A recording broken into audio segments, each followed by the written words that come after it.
Es como que no. Cuídense, ¿no? ¿Qué más vamos a decir? Hay que cuidarse. Bueno, escuchen, les doy un pantallazo rápido y aborda Fernando el tema de Pucciarelli.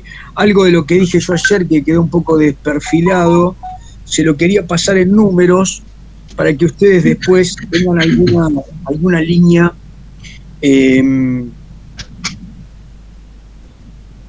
Esperen que empiezo a grabar.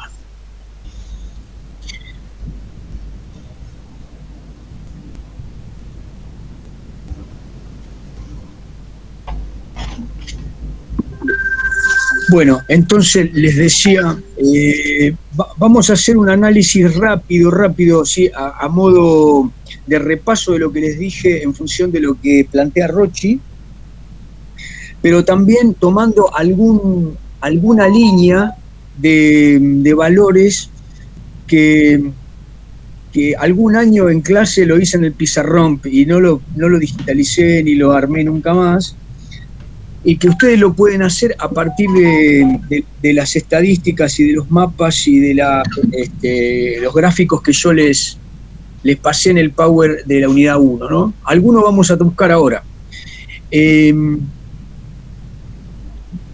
Digamos que de lo que dijo Rocchi hay algunas cosas que no terminé de decirles ayer, que son importantes. Recuerdo haberles planteado el tema de que es muy importante la conceptualización del Estado como liberal, pero el desplazamiento que muchas veces tiene la interpretación de ese Estado como ausente. Rocchi plantea justamente lo que dicen muchos autores de la fuerte presencia del Estado en la construcción de lo que podemos llamar la primera y segunda línea de estatalidad, ¿no? La fuerte inversión, la configuración de lo que representa la seguridad jurídica en términos de la red de inversión privada, un soporte de infraestructura muy importante que el Estado garantizó en los márgenes de la economía primaria, es decir, en los márgenes del núcleo de la economía primaria. Para esto me faltó decirles algunas cosas que está unida a este concepto de presencia estatal, pero también a algo que Julio Argentino Rosca manifestó en su segundo gobierno y que de pronto Rocchi toma como una de las referencias importantes respecto de cómo caracterizar la política económica del periodo de los conservadores, ¿no? Roca más o menos, no me voy a pegar a lo literal porque no lo tomé el fragmento, pero según Rocchi, Roca dice en algún fragmento de un discurso que la Argentina no tenía margen para tener una política liberal abierta como una economía antigua, como la británica podía tener, ni tampoco tenía el poder, la potencia, los recursos, como para sostener un crecimiento con fuertes aforos y ser entonces proteccionista, ¿no? Como los Estados Unidos. Entonces, dice Roca, a nosotros nos tocó ser pragmáticos. Es decir, la política económica que va a desarrollar los conservadores, contra todo el sentido común histórico, no fue liberal, es decir, no fue librecambista, sino que fue pragmática. Y en ese pragmatismo, un elemento muy importante es el que está unido a que en el proceso de desarrollo del modelo agropecuario exportador surgen islas productivas que en todos los casos dependen de fuertes protecciones del Estado. Lo que se puede decir es que esas protecciones estaban vinculadas con el lobby, con el acercamiento de suboligarquías que establecían un marco de protección del Estado, es decir, lo que hacían era subsidiar un periodo de desarrollo para tolerar o salvaguardarse de la competencia externa, ¿no? Bueno, en algunos de los casos se llegó a una defensa, a una protección de esas producciones que permitió la exportación, como el caso del azúcar. pero Rocchi ahí repasa 6 o 7 islas productivas. Algunas tuvieron suerte de exportación, parcial, temporal, como podía ser el tanino en el norte de Santa Fe. El caso del azúcar, como les dije, que era muy fuerte en Tucumán y en parte en Jujuy. La producción de cueros que tenía Salta, el curtido, que al revés que las producciones anteriores no fue protegida, dice Rocchi, y sucumbió ante la aparición de una inversión de curtiembres que se fue enlazando sobre el río Matanza, ¿no? Sobre el río Matanza y Riachuelo, y ahora vemos los resultados de ese nivel de producción que mató, digamos, la posibilidad de que Salta pudiera tener el calado, la expansión que tenía con sus curtiembres. Después, otra producción muy fuerte que surgió y se sostuvo ante la protección estatal fue la vitivinícola. Tanto la mendocina como la sanjuanina dependió fuertemente de la protección que el Estado, con su política de aforos aduaneros, y finalmente, digamos, tenemos el caso de la producción frutícola, que es variada y que se va desarrollando constantemente, de la misma manera que la yerba mate, el alcohol, y finalmente una producción que fue protegida al principio y que después va a tener un fuerte crecimiento, que es la del algodón, unida al surgimiento de una gran empresa que fue Alpargatas, para la producción de consumo interno, ¿no? Bueno, todas estas islas productivas no tenían, obviamente, la potencia que tuvo el desarrollo que mencionamos como agropecuario, es decir, lanas, cueros, tasajos, carnes congeladas y los cereales, lino, trigo, maíz, que crecieron geométricamente. No obstante, permitieron en buena medida un desarrollo que nos permite pensar en panorama toda esa economía y no tener un registro exclusivo territorial de lo que fue la zona núcleo, ¿no? Habría que agregar, les iba a decir algo y me olvidé. Vamos a ver algo. Sobre esto, paremos acá. Ya sé lo que les iba a decir. Vamos a tener que hacer un análisis, pero en todo caso no lo dejamos para hoy, porque si no, no va a hablar Fernando, respecto a la industria. Yo ayer les dije que hay otra idea que normalmente se traslada a las aulas, de hablar hablar de la sustitución de importaciones como un proceso que de pronto emergió, sin tener, en todo caso, el marco de la evolución que esa sustitución o esa industria tenía en la Argentina, ¿no? Entonces, normalmente se asocia el surgimiento del radicalismo, es decir, la segunda década del siglo, con el crecimiento de la industria, sin mirar el anterior ciclo de la industria, que había sido también de un crecimiento y de un sostén. Como les dije ayer, esa industria estaba basada fundamentalmente en lo que movía el ferrocarril, en lo que movía buena parte de la reposición de manufacturas industriales, de herramientas alrededor de la producción agropecuaria, y finalmente también va a tener que ver en buena medida con el frigorífico. ¿Saben que hay un micrófono abierto que me está matando?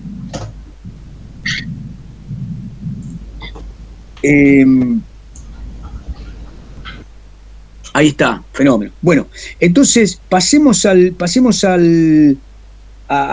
si ustedes quieren, a lo que podría llamarse una periodización, de, acá esta se la debemos al compañero Fernando.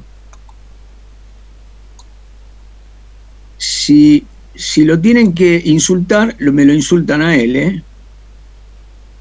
No sé si se va a ver, pero al menos quiero mostrarle una parte. Espere. A ver cuál es la que vas a sacar. Y es la que corresponde. Yo solo quiero decir que recibo puteadas, pero ustedes tengan en cuenta que yo debo haber pasado digitalmente unos 15, 16 esquemas de unos 150 que tengo de Juan, así. No, este está fabuloso, te digo que hoy lo estaba mirando. Bueno, ahí como ven, yo me quería detener en que ustedes... Igual, profe, perdón, yo mucho no veo. Está como Bueno, escuchen una cosa, para... si nos van a criticar todo el tiempo, así no se puede trabajar. No. Era más que nada porque por ahí si hay algo en el esquema no se ve. ¿No ven? ¿No llegan a leerlo? Yo no, por lo menos eso está en la compu, tipo en la pantalla grande. ¿No la ven? No, se ve que está, no se llega a leer bien. Pero no se llega a leer nada. No se ve, Juan. Bueno, vamos a agrandar. Vamos a tratar de agrandarlo, a ver qué onda.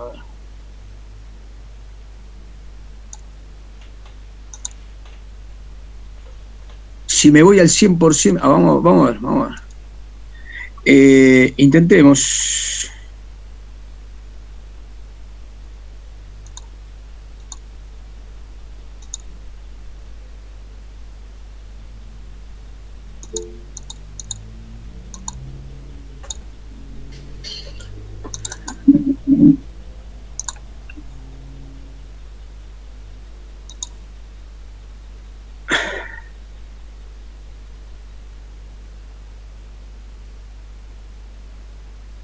Bueno, ahí ven, llegan a ver una parte, ¿verdad? Bueno, ahí la estoy moviendo. En esta parte superior, que pertenece a Pucciarelli, me interesa, después ustedes van a leer todas las características, pero digo, fíjense que la evolución agraria la podemos tomar como comenzando justo con el periodo, ¿no? Con el periodo de estudio, 1880. Y entonces Pucciarelli habla de una etapa de iniciación, una de expansión, 1900-1914, una de estancamiento. No piensen en el estancamiento como una pérdida de la actividad, sino como un proceso de ralentización de esa expansión. Es decir, lo que baja es el gradiente de crecimiento, ¿no? Que en términos vegetativos, número de cabezas y demás, en realidad es una pérdida, ¿no? Y en términos de inversión también. Y después una etapa de recuperación que tiene que ver con la es un proceso tardío, que se da entre el 25 y el 28 muy fuerte, el 29 también. Está más asociada también con la carne, ¿no? Bueno. Y después quería mostrarles que en el caso de, acá estamos en Rocci, fíjense ahí, Rocci marca el periodo dorado de toda la economía, pensando no solamente en lo agropecuario, sino en toda la economía, a partir de unos años antes del 1900, 1898, por ahí, en el filo del siglo, 95 en realidad, según lo que pone acá don Fernando, y llega hasta el 12, el Grito de Alcorta. Algunos autores como Bellini, Corol, Ora, hablan del 13, que hubo una crisis ahí, y otros hablan directamente de la Gran Guerra. Pero lo que está claro es que, tomando en términos generales, se podría decir que el inicio del siglo, la expansión del cereal, ¿no? El inicio del siglo y la guerra, la Gran Guerra, coinciden en buena medida con este periodo dorado que marca Rocci, es muy importante. Y también establecer alguna cantidad de cosas que no están en esta línea, que yo les quería sumar ahora a partir de que veamos algunos elementos de algunos gráficos y algunos esquemas, estadísticas del Power, si lo encuentro rápidamente. El autor más convencional que tenemos, más tradicional sobre la historia de la ganadería, que es Horacio Ghiberti, plantea su historia a partir de los grandes excedentes de producción que dominaron un periodo, ¿no? Entonces, la merinización y la lana siguen siendo el primer producto de exportación casi hasta el filo del siglo. Aún superan el siglo. Ustedes recordarán que el principal marco económico de la gran represión en la Patagonia era que los saldos exportables de lana de la Argentina eran los que movían el fiel de la balanza del precio. Entonces en Bruselas, en Amberes, en los mercados donde se comercializaba la lana a principios del siglo XX, digamos, ejerció una fuerte presión, un lobby sobre el embajador, sobre Irigoyen, que fue el que finalmente, digamos, esa presión en alguna línea interpretativa y la que hace que Irigoyen entienda que es hora de terminar con ese obstáculo a que las lanas salgan hacia Europa. Bueno, entonces, digo, tomando a Ghiberti, podríamos decir, Ghiberti periodiza, ¿no? Dice, bueno, está la estancia colonial, está la merinización, y a partir de 1900 está el frigorífico. Es decir, en 1900, inversión más producción, la evolución la establece en el marco de la economía pecuaria en la carne, es decir, todos los subproductos que aparecen en esa estructura de desmonte productiva que es el frigorífico. Y la hace más o menos durar hasta 1930, hasta la crisis. A mí me parece muy interesante que asociemos, digamos, la idea de un proceso pecuario que con el marco de la industrialización entra en el frigorífico y produce de manera muy eficiente un crecimiento de la exportación de carnes a comienzo del siglo XX y que continúa. La carne va a ser el hito de la disputa entre los distintos sectores de la élite hasta los años 40. Es decir, los márgenes de grande rentabilidad exportadora van a venir por el lado de la carne. Mientras que el cereal va a tener un periodo glorioso entre el comienzo del siglo, pero sobre todo desde mediados de la primera década hasta el año 25, que entra en crisis, van a ser los productos que van a estar al tope del excedente exportable, ¿no? Entre los productos que más se exportan. Igual, la Argentina seguía exportando una gran cantidad de productos. Voy a ver si puedo ahora encontrar rápidamente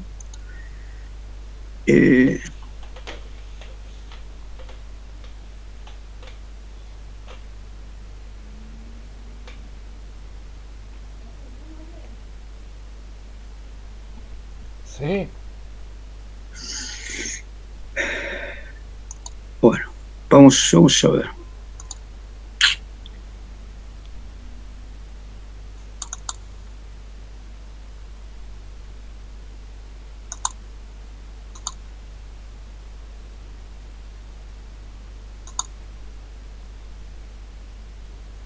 ¿Esa línea, Fer, después la subís al Classroom?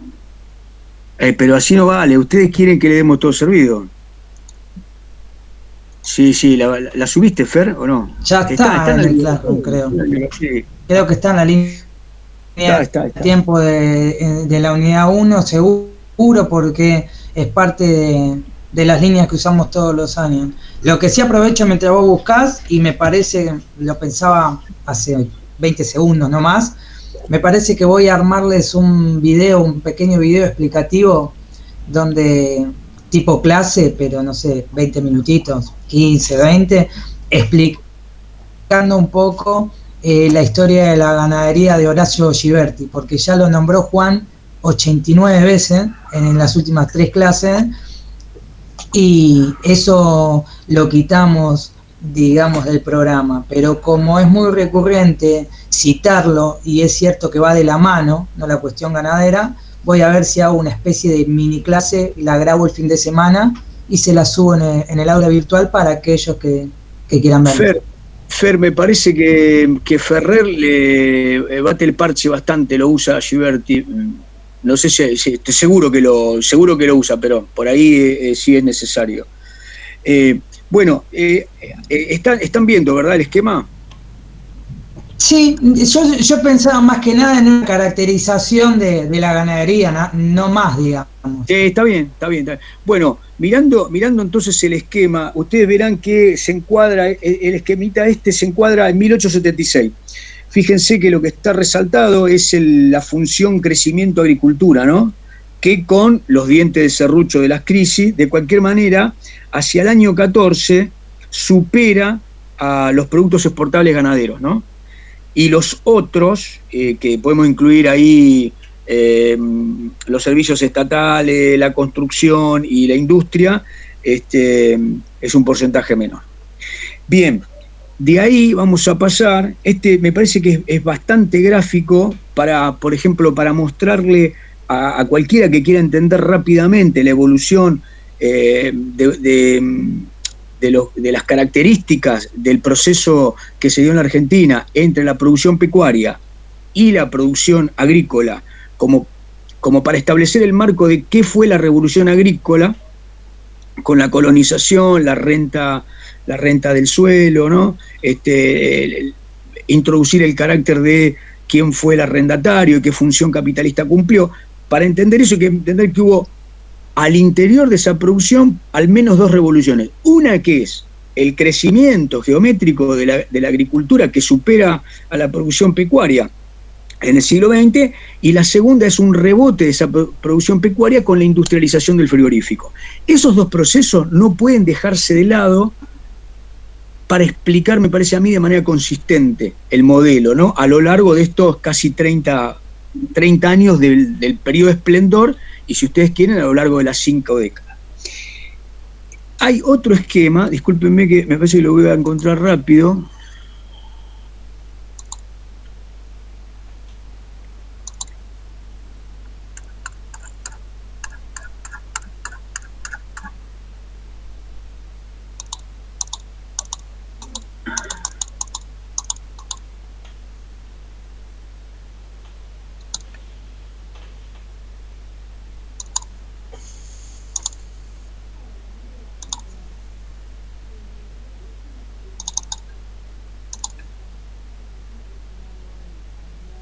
Bien, ¿lo están viendo? Bueno, en este otro, ¿lo están viendo? Sí, profe. En este otro hay un desagregado, también en el mismo tipo de esquema, un desagregado tomando el año 80 y de nuevo el año 14, en donde ustedes ven el crecimiento de las carnes. Claramente uno ve, por ejemplo, para permitir comparar, tienen lanas de abajo hacia arriba, ¿no? Lanas, cueros, ganado en pie, tasajos, carnes. Y en el caso de la carne se da un crecimiento que es geométrico, ¿no? Inexistente para el año 80 y con un crecimiento muy sostenido, pero sobre todo a partir del año 1904 en adelante. Se da ahí este gran crecimiento, coincide con el frigorífico, es decir, este esquema es para poder entender, primero, que había una diversificación en los productos exportables. No tengo un esquema similar para la agricultura, pero se lo puede buscar, sería muy interesante. Ahora yo les voy a dar algunos números. Me parece a mí, diversificar, y el otro hito sería poder encuadrar geográficamente este marco. En qué lugares se dio fundamentalmente la revolución agrícola y sostener la ubicación de los frigoríficos como un proceso que, ¿se acuerdan? Dijimos ayer, enfrentaba a los criadores, que eran tierras, digamos, de más de 100 kilómetros y mucho más de la provincia de Buenos Aires, La Pampa, y los que hacían el engorde, el feedlot, como se dice hoy, los cabañeros, cabañeros y criadores, y los que tenían la relación más cercana con el frigorífico, que obviamente tenían una fuerte puja por la renta ganadera. Esto también viene asociado, si ustedes quieren hacer otra comparación cuando enseñan este tema, entre, fíjense, cueros, carnes, lanas, ¿no? Fíjense que de cualquier manera, en 1914, si ustedes le dicen a los chicos, bueno, miramos a escala ese segmento del lado derecho, las lanas siguen siendo un producto que es todavía como excedente exportable mayor que las carnes, ¿no? Más allá del crecimiento. Y el cuero sigue siendo un producto mucho mayor que otros. Sin embargo, por ejemplo, el ganado en pie termina por ser abandonado, prácticamente abandonado, igual que el tasajo que deja de exportarse. Bien, esto sería como una evolución de la condición productora pecuaria de la Argentina, me parece muy importante, ¿no? Ahora, me parece que la cuestión de los números, con lo cual la historia económica tiene que llevarse de la mano, sí o sí, es otra herramienta que tenemos como para poder traducir largos periodos de observación que un alumno en la secundaria generalmente no realiza. Nosotros sí somos capaces de hacerlo. ¿Qué llevamos al aula, ¿no?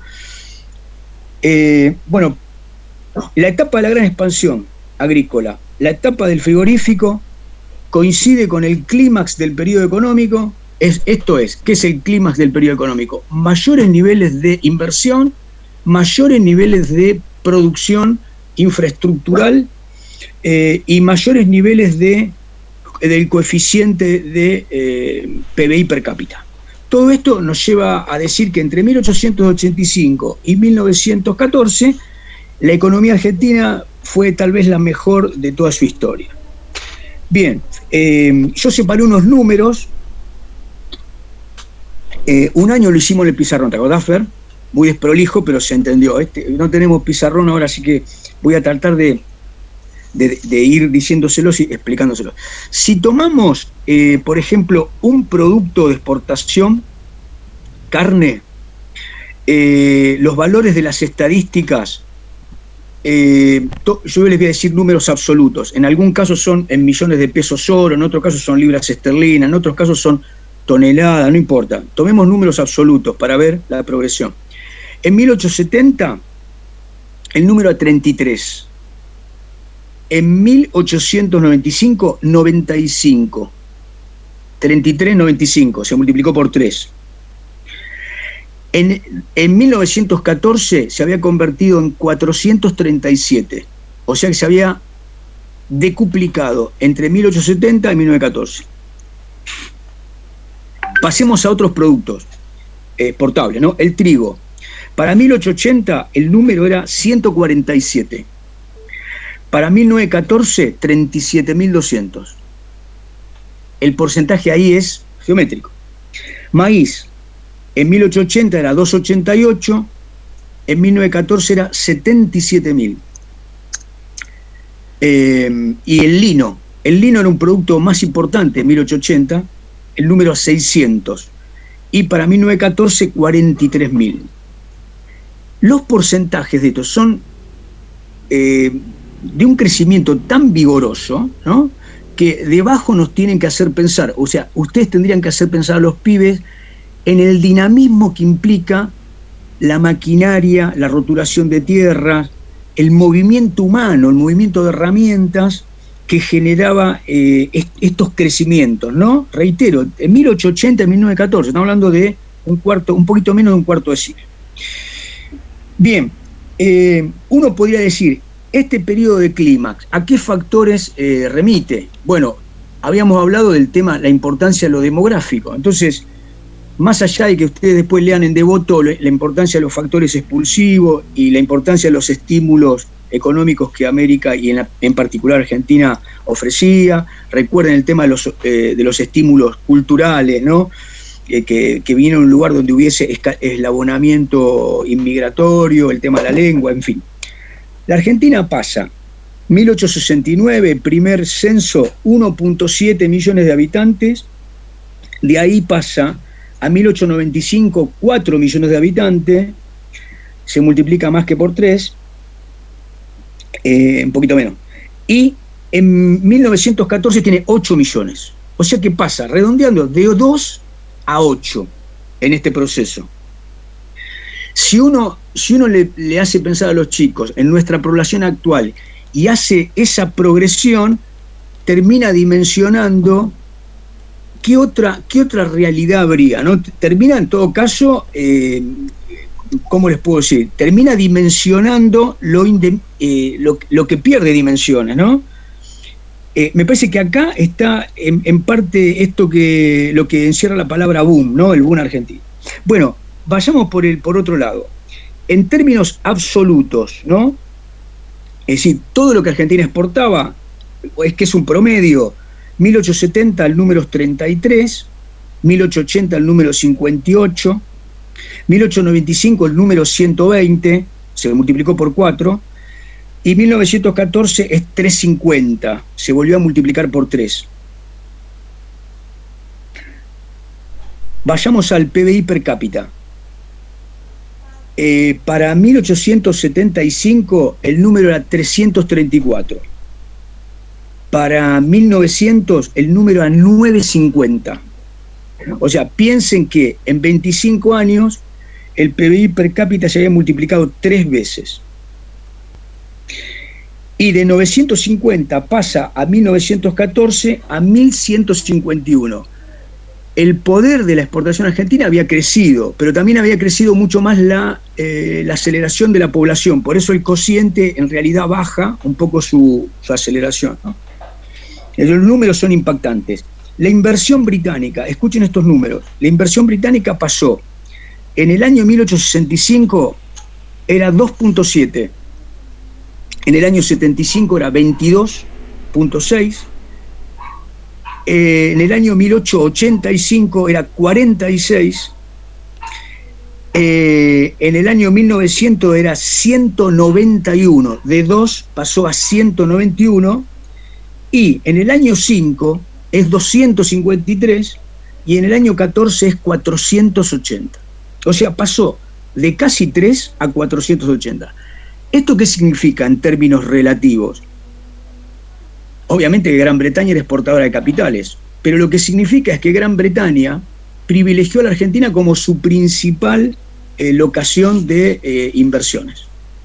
Casi en todos los rubros, lo que les decía ayer, las inversiones mexicanas y brasileñas que estaban más emparejadas con la Argentina, las inversiones en los Estados Unidos, que eran muy superiores a la Argentina, se empiezan a redirigir a la Argentina. Y fundamentalmente, ¿cuál es el principal enclave de esa inversión? El ferrocarril. Bueno, los números del ferrocarril son estos. Cuando comienza, digamos, todas las concesiones británicas, ¿no? Para el 80, la Argentina tenía 2.000 kilómetros de vías férreas. Para el año 1900 tiene 10.000. Para el año, para el año 1900 tiene 10.000, le dije bien. Para el año 1910 tiene 15.000. Y para el año 14 tiene 31.500. Se duplican las vías férreas en el periodo que va de 1910 a 1914. Realmente, acá me parece que entre estos números, que yo les di así un poco brutalmente, genéricos, están los principales indicadores de esto que llamamos el periodo de gran boom, el periodo de expansión, el periodo de clímax, periodo dorado, en fin. Bueno, esto yo les diría que me parece que llevaría mucho tiempo, de hecho en otros años le dábamos más tiempo, pero habida cuenta de lo que significa este año, vamos a ajustar por este lado.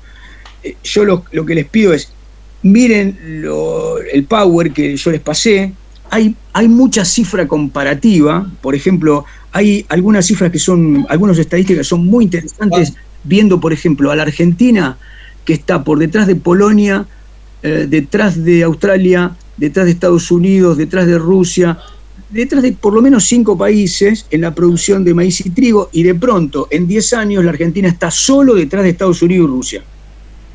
Cuando uno después mira a escala las praderas rusas, la pradera americana y la pradera argentina, lo que ve es que la Argentina ha llegado a una expansión de su frontera agrícola y a un nivel de dinamismo productivo muy grande, ¿no? Muy acelerado. Bueno, después hay algunos datos en relación a lo sociocultural. Aparece, por ejemplo, la segmentación o el desagregado de qué zonas de la Argentina recibieron más inmigración, qué zonas de la Argentina tuvieron alguna variable que las privilegió, y por ejemplo hay mapas que me parecen muy interesantes. Le muestro esto y con esto le doy paso a Fer. A ver si lo encuentro rápido, espero.